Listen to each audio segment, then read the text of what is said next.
playing around with stuff all over a little bit. It's like all around virtual image source set things we can do. Okay. I tried the other two. It had to work. I know we worked on one of them. I thought, yeah. I hadn't done that since last semester. So yes. Right before the break, we're starting to put in alt text. Your homework assignment this week in chapter 4 has you put in a picture, but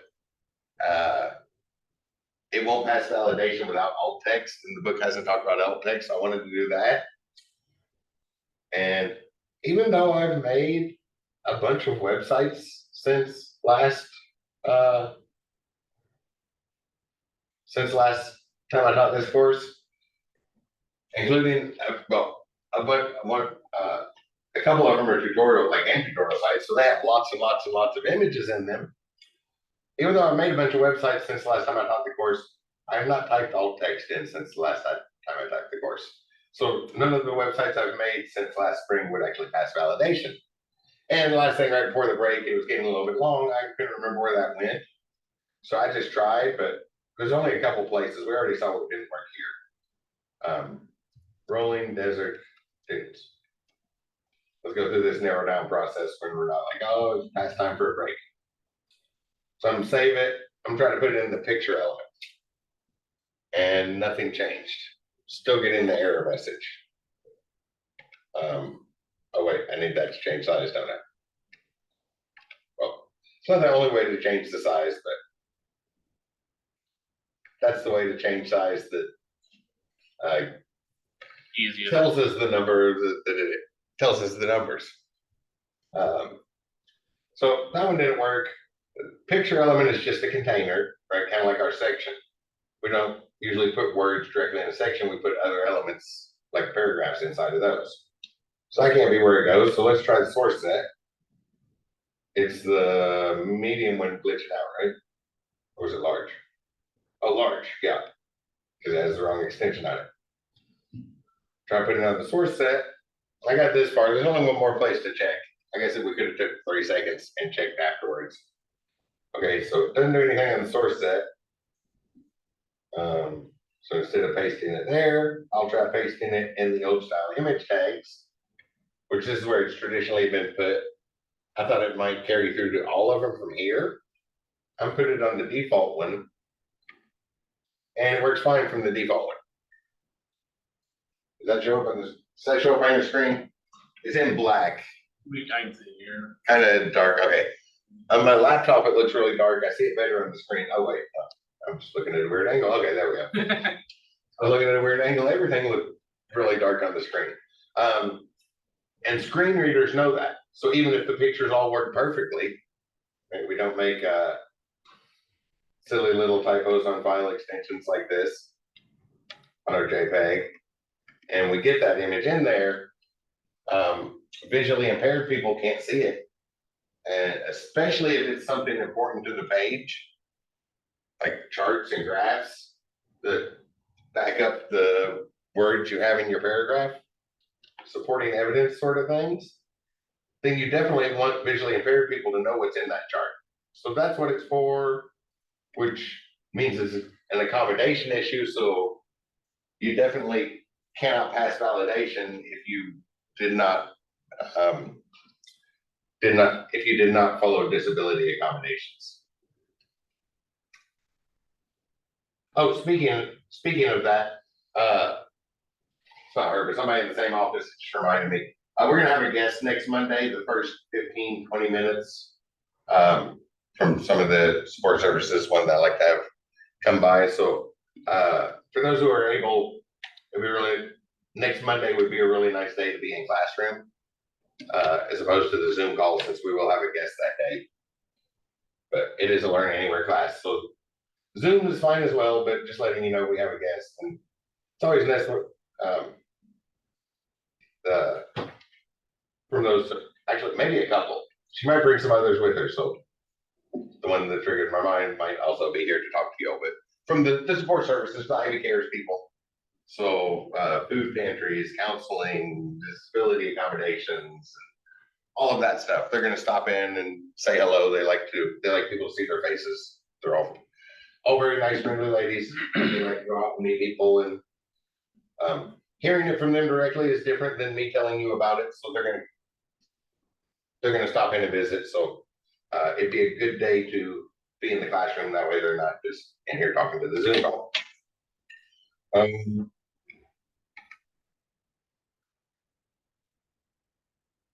It's not everybody, and Learn Anywhere, not everybody is nearby. So obviously those live in Indianapolis or up north, or those who aren't near Southern will be fine. And the information they have, those there's an Ivy Cares department at every campus. So the information they have, a lot of it will carry back to your campus, and I'm sure they know their counterparts at all the different campuses as well. So they can, if you want to, they can give you those that information. So another thing, I'm gonna grab another image.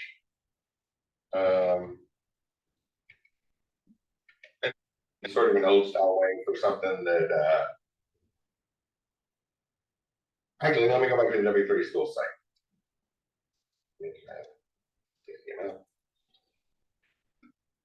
So image maps, right? If you've looked at this site so before, you probably noticed they have a lot of details and things like that. They don't have much here. They really abbreviated it. They've actually improved it more, but it's less information. Most of our reference material about image maps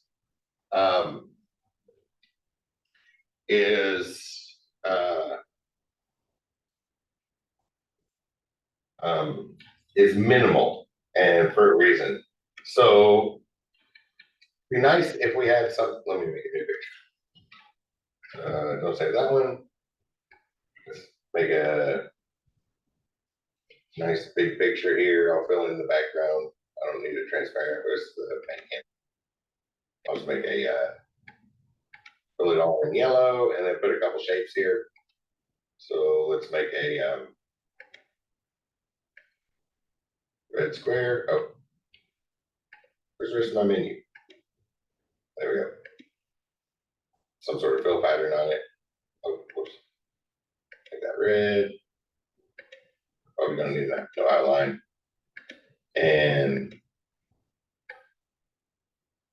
circle. I'll make that one green. And I'll just do a triangle. A blue triangle, but we could do any fancy polygon shape. Where's the polygon shape? This one.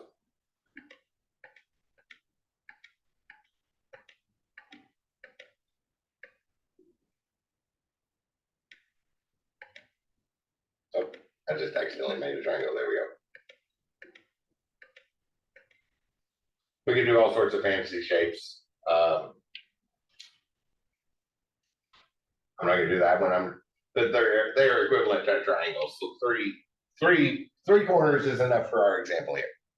Maybe we have a picture like this, right? Or in our desert picture, we want something to happen if we click on this dune, or click back here in the mountains.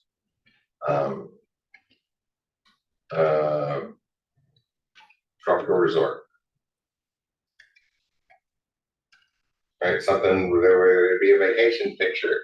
Maybe we want somebody to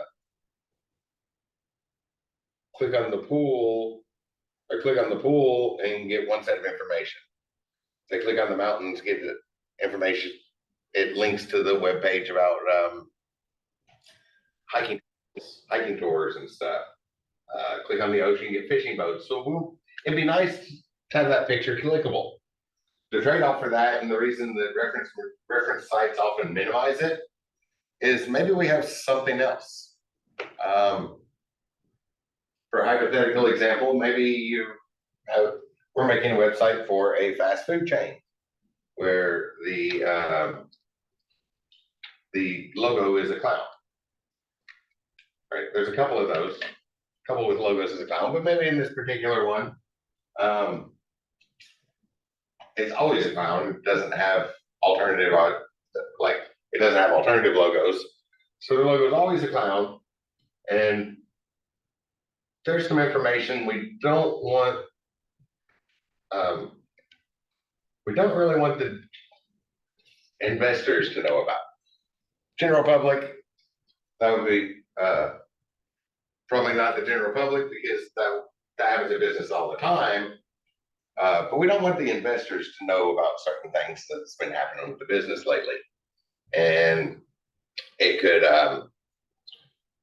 very quickly cause people to withdraw all their investments, and then the company would be in big trouble.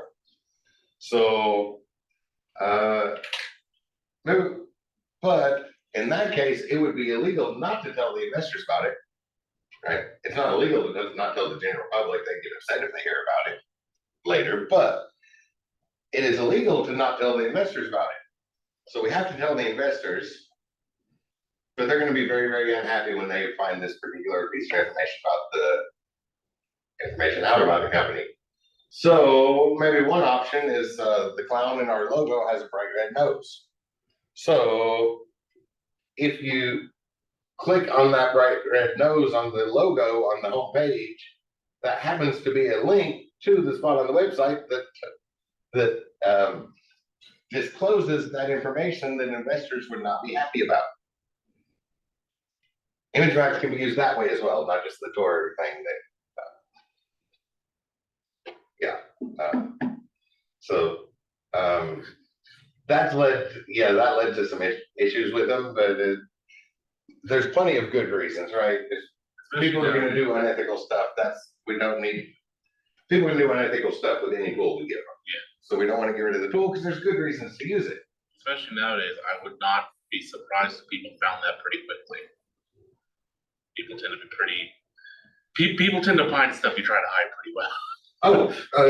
Especially Some random person just happens to raise their mouse with a picture, see it turns, and then goes on social media. Hey, look at this weird thing. Especially since that example wasn't as hypothetical as I stated. There are government agents that scour every inch of every website looking for stuff like that. Yes, it's been done. So, and yes, the investors were even more displeased when they discovered that. So the tool exists, but there's legitimate reasons like that tropical resort one, right? Click on the mountains and you go to the page that talks about tours. I would fit with the homework assignment. We're doing the yurts this semester, right? Yes, I haven't done the grading yet. I think there's 3 of them in the book, and I think I put the yurts in this time. There's also a coffee shop and a yoga studio. All kind of the same thing, it's just alternate. Build a website over the semester. But still want to show image maps real quick. So I got this picture here. This will be an easy one to use as an image map because there are plenty of good reasons to do it. So I'm going to save this. Shapes. So shapes.ping. And we need a good spot to load that in. I'll just put it up at the top.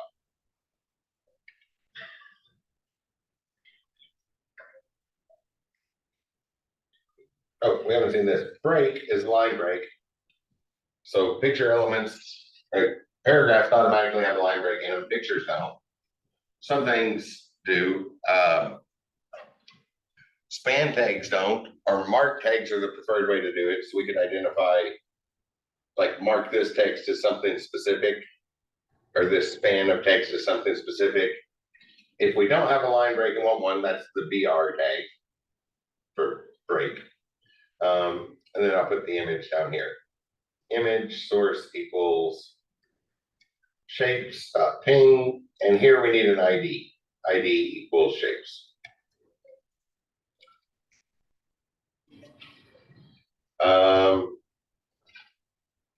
And then we need to set up an image map, which it looked like the reference material. They've they've expanded it more than they had before. So we set up a map with a bunch of areas. And then we use the name of the map. I'm gonna do what the reference material has. There's more than one way to do it. So instead of doing an ID, we'll do what the reference material has.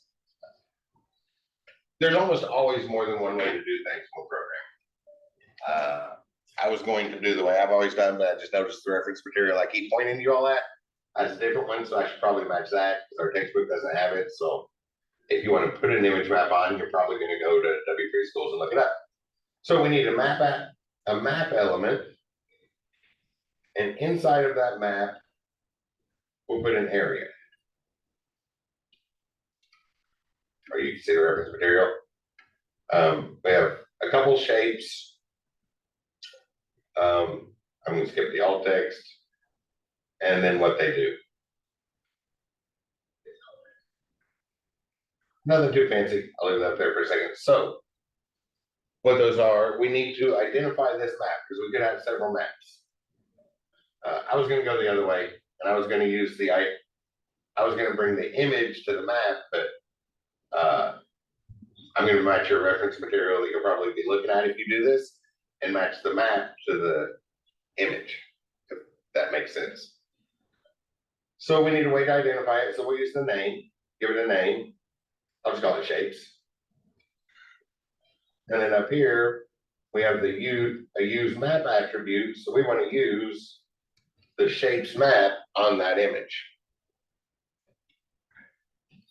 In our areas, we have a couple of things. There's a shape attribute, and there's really three shapes that we have to work with.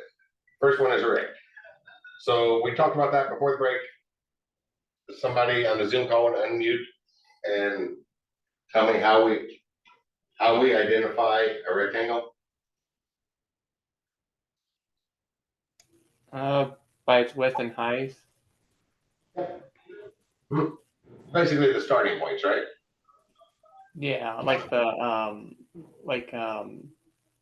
like where it's the top left hand corner is, and Exactly, yeah. Top left hand corner, and then we go so far over and so far down, and then we get to two other points. So we need 2 points on the XY plane to identify a rectangle.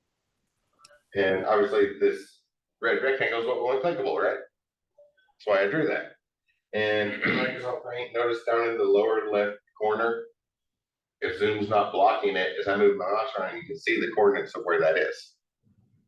So I want that to go from 4132 to 162.26. I'm gonna write that down. Come over here. 41, does anybody remember that number? I already forgot what it was.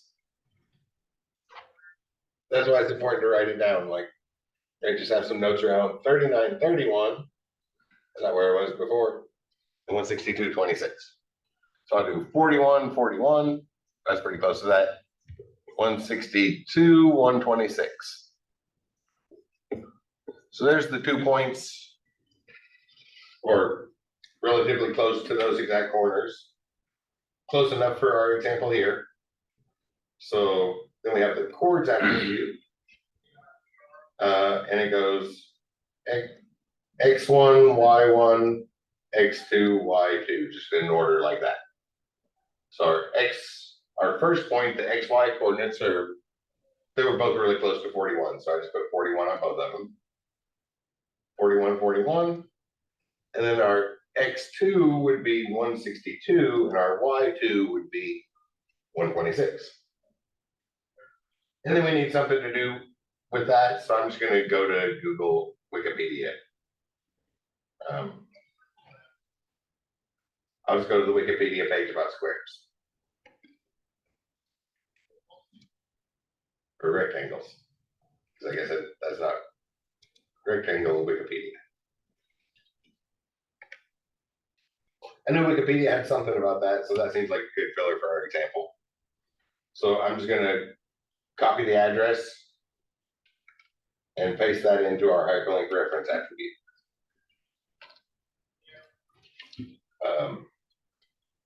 So when we saw that in the previous example, we made the other page it's going to, but we can send it to any page on the internet. Just pass in that uniform resource locator. A couple people missed that on the question quiz too. There was a question that said, blank is a type of blank, and your options were URL and URI. On that sort of question, I was trying to think back through. A locator is a type of identifier. So URL is uniform resource locator. So a unique position for everything, and position can be a type of identification. So that's how I have to actually think it back through uniform resource identifier.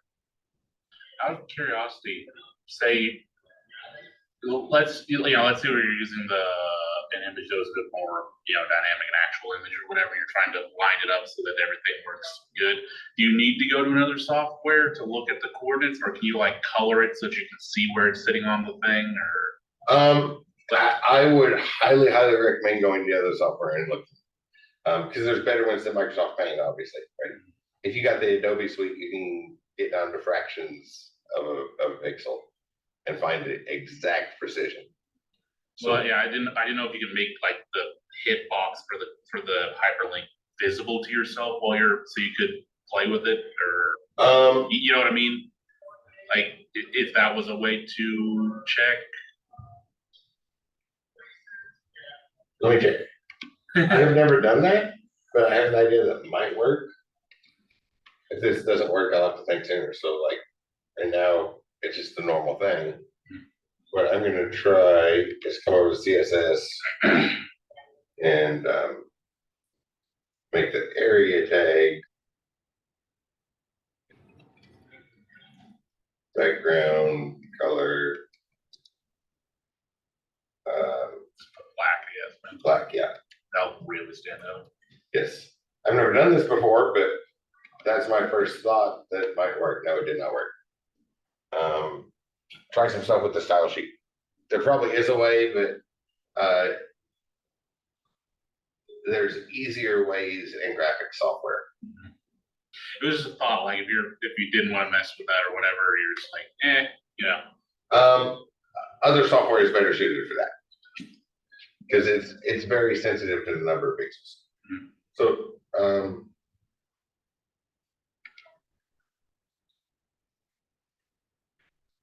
I'm gonna take that out of there. Just save everything. Did I miss something?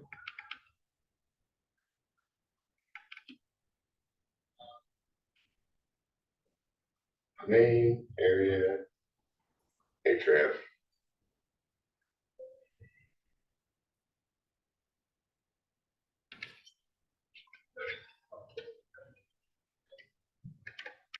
So mine's not clicking for some reason. And did I make a typo?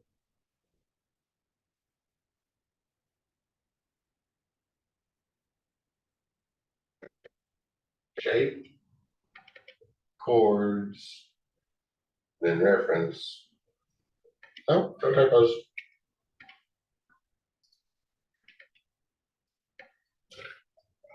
Oh, is it? Sorry, we have to include a pound sign or a hash key or something there. I always use IDs as, yeah. I've done that backwards in the past, but I want to match your reference material here. There we go. That's how you can tell. You see what my cursor is doing? Hmm.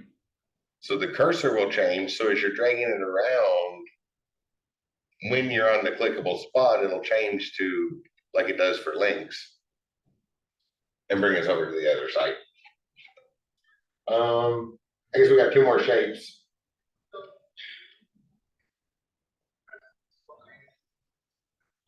Intro target. Might as well show that somewhere. And since that's opening somewhere else, we also have target. Underscore blank is another window, another tab. Sorry. there's other attributes we can put in there, but the other ones we haven't used since the 1990s. We either use the same window or we open it in a new tab. And the other ones we haven't used since the 1990s, but It's out of curiosity. frame. So back in the days of 56 kilobits per second internet, there would be a lot of data to transmit. So we would split websites up into like in subframes. So frames are like a nested browser window. So it was real, and then we could do it like it was loading 2 or 3 separate pages. So like another box right here that just opens another web page. We haven't done that in a long time. It was important back in the days of 56 kilobits per second because then we could break it up and load the most important information first and then get into the other stuff like pictures and things like that. So otherwise, it would try to load top to bottom, left to right, and pictures and everything, and it would get really, really slow. So we break it up into sections. And then there is a keyword that means the self, but everything defaults to the open in its own window. The target attribute with underscore blank is the only one we still use. Got some other shapes we can use. Area shape equals circle. What do we need to identify a circle? The smallest bit of Radius. information to identify a circle. On the board. I'm gonna guess 2 points, one for the center, one for the outer edge, the Almost. But radius. yes. So the circle, we can use the definition. A center and all points equidistant from that. Yeah. All points equidistant from a central point. So we can do a circle only takes 3 numbers to identify. And the thing, so our chords are X, Y, I guess I can put CX, CY for center X, center Y, and then radius. The very definition of a circle.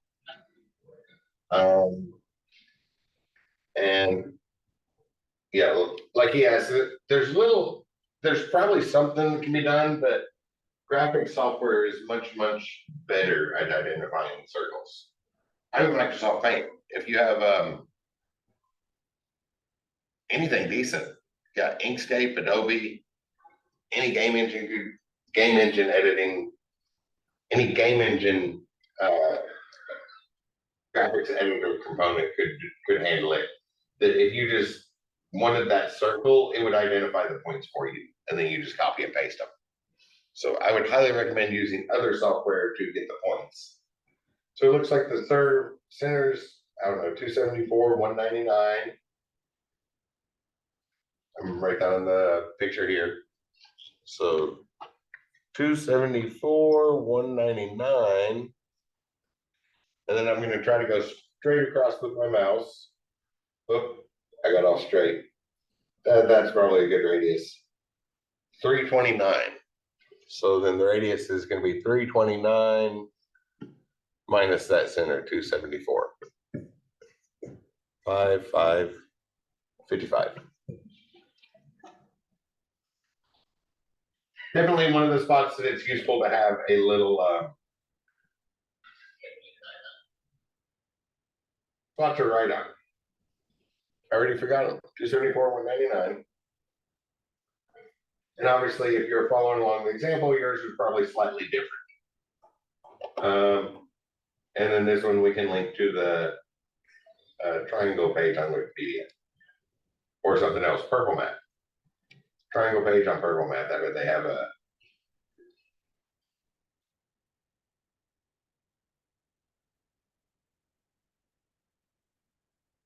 yeah, they got stuff about triangles. I'll link to that.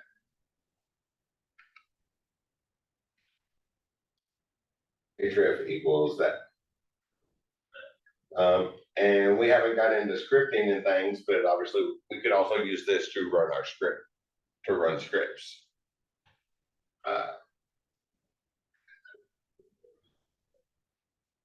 Shape equals.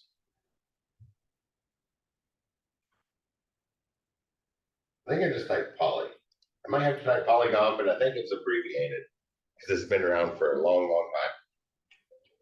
Poly for polygon, which is a many-sided shape. Chords equals, and anybody have any thoughts on those? We're going to do a triangle for the short list, but anybody have any thoughts about good ways to identify a polygon?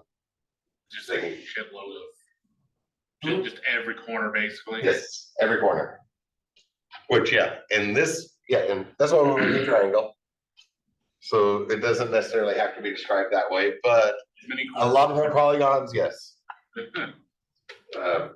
It's a long list. So that is where you would really want to have something like Illustrator, or for an open source version, or Inkscape is the open source version of Illustrator, or have your game engine use color detection in a game engine, or have AI, something give you the list of those points instead of going there and figuring them out. If you're wanting to get that precise, but chances are you're probably just gonna put a square hitbox over and just be like, eh.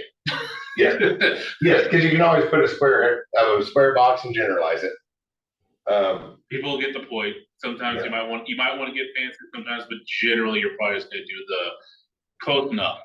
Yeah, like we do in video games, because we can do all these points no problem on a static image, but if we do 180 times a second, that uses a lot of processing. But doing it once isn't bad at all for 9019. But yeah, since we can just have software print them out. Honestly, I wasn't even thinking about running the game or anything. Just on the internet, like a box is good enough for 99. Oh, yeah. And if you ask Dolly Dolly or one of the other image generators, tell it it's going to be for an image map and you need the coordinates. Yeah. So it's not hard to get the coordinates. We're just not going to do that in our text editors. 335, 133. And they do go in order, so you do want to be careful that you don't put this point and then this point, because I would draw that first line there. So you can go either way, clockwise or counterclockwise. Just list all the points in some order. 445, 130.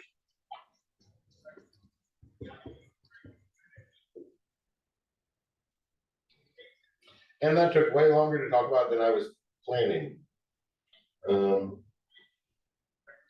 So I'll come back over here. I was writing on that on the board. Does everybody see how I was getting those numbers off Microsoft Paint?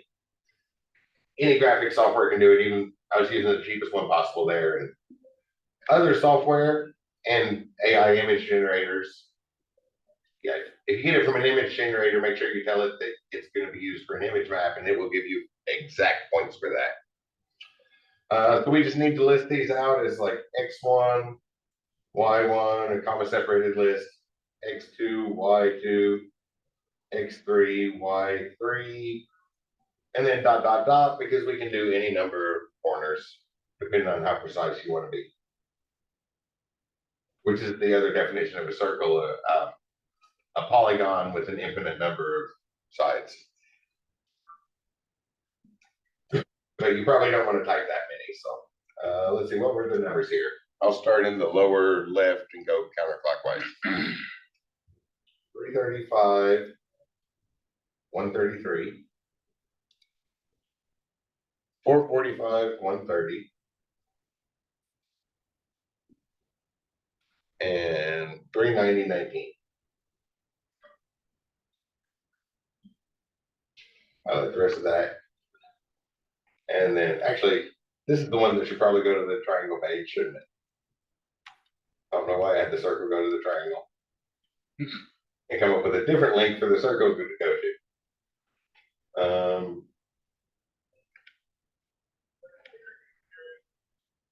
Circle. Math world. Let's go to the event. Let's go to Warframe Math World for circles. I bet there's some really detailed things here.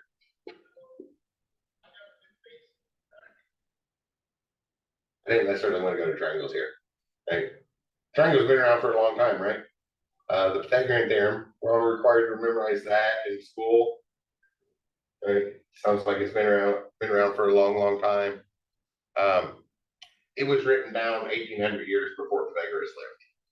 And at that time, it was set, it included the line, as everybody knows.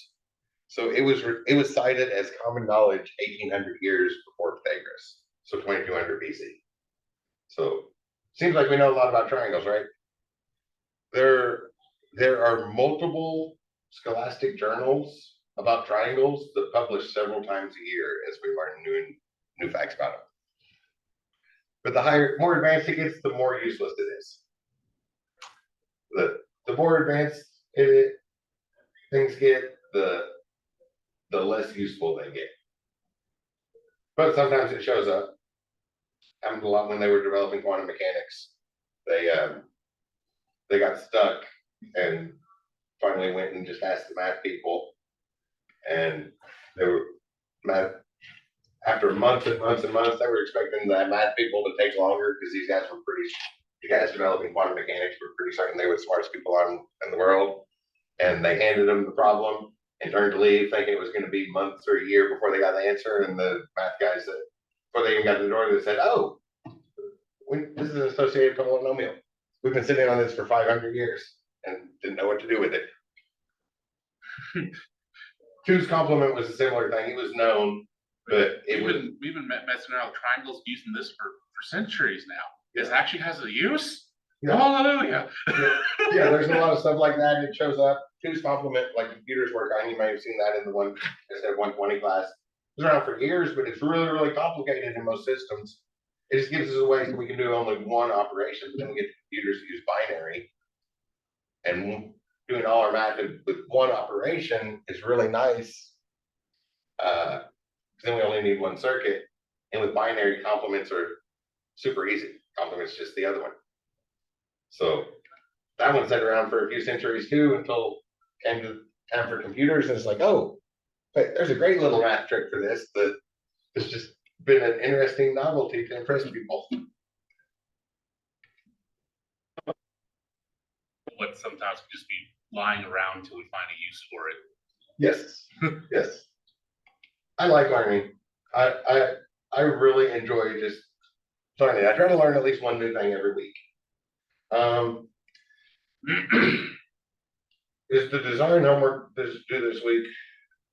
Because I meant to be done by now, and I'm easily distracted and stretch that out probably further than I meant to. Design homework? I think it's like chapter 5. Is it due next Monday? I don't want to make homework due if we haven't talked about it in class. Right? I don't want you to submit homework and then we'll talk about it in class after the submission. So that one's due next week. Yes. 4 and 5. What is 4 and 5? I think chapter 5 is the next thing we're going to talk about. Design principles, right? We saw a bunch of tools. We saw image maps, colors, borders. But how do we make those look nice? Because this does not look nice. This looks colorful, cluttered. It definitely looks like From this here's how paragraph, you we do could your just use stuff. the word downright awful because it minimized out the browser. That's not the size it should be. The browser just put the smallest possible text browsers are allowed to show. So it's a lot of things, but looks nice is not one of those things. So we want to talk about those principles like the graphic designers spend their entire college thing studying, right? As intently as y'all are looking at computers, they're looking at things like white space, okay? Organization, white space, proximity. Let me read the list off. I'm going to push that back for next week, and I will delay the homework until after we talk about it. But repetition, contrast, proximity, alignment, those are hopefully words you've heard about before. Actually, it's a short list. I'm talking about it fits in with 5 pages of notes. A little bit of the principles of design, those 4 things. Repetition is tie things together by repeating patterns. Right? We did not repeat patterns on this website. So don't randomly place pictures and then do a Harry Potter font and whatever font that is, and then a little font. The repetition, we did not have repetition. That's the first English file on there. Contrast, make important things stand out. Our page doesn't do really anything except contrast. So, but over here on the textbook, we can see contrast. Right? The buttons, the expansion arrows are different colors. So the contrast make points at things. And like our random example, if it's all contrast, then nothing stands out. Proximity, group related things, and alignment, organized sections relative to each other. And like here, the table of contents and the index is on the left-hand side of the book, and the material from the book's on the right-hand side. So we can jump between the material. Yeah, that is this week. I'm going to push this homework assignment back. I don't want to push it back far because we have more assignments to do after that. So it's currently due next Monday. If we talk about this in class Monday, we're pushing it back to Wednesday. Be okay? Would that give you time after class to finish it? Y'all can probably finish it anyway. I just want to make sure. Oh, not the quiz. Oh, the quiz as well. Yes.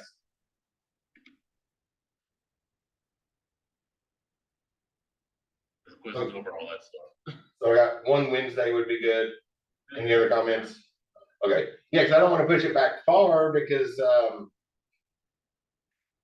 we have more work coming after that. So if it was to like push back for a whole week or something, that would everything would need pushback. So just a couple extra days. That way we talk about design before actually getting graded on design.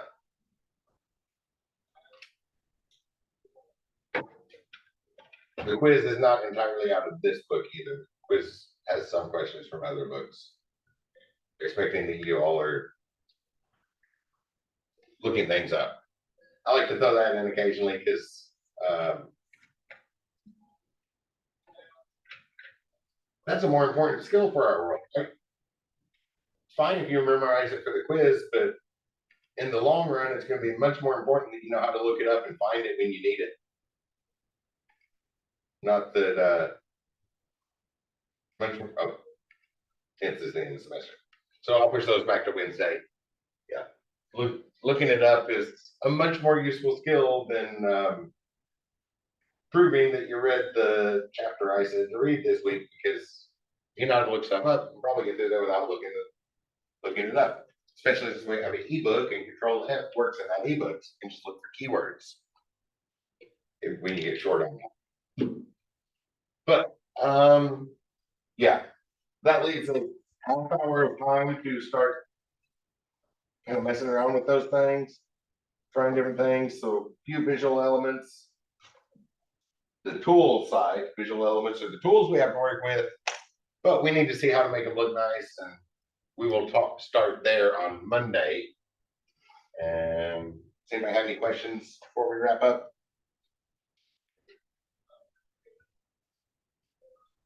We have 5 seconds.